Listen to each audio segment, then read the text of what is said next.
Yung Wait lang. Go. ito mga ka-farmers. So ito yung second area natin. Dito pakita mo. Ito.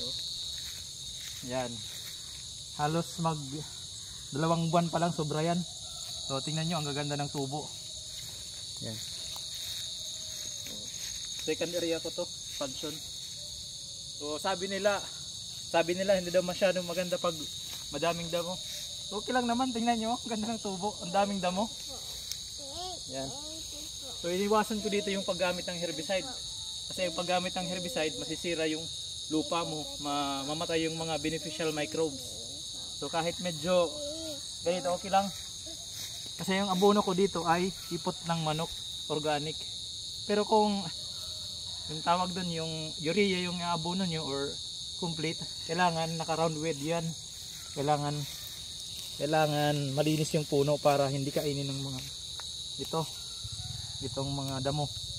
So kung organic naman, goods lang, basta hindi lalampas yung damo sa saging. So tingnan nyo, pakita mo ang ganda ng tubo. Malapit pa lang mag 3 months, ang ganda na ng tubo. Kahit madamo, goods. Okay.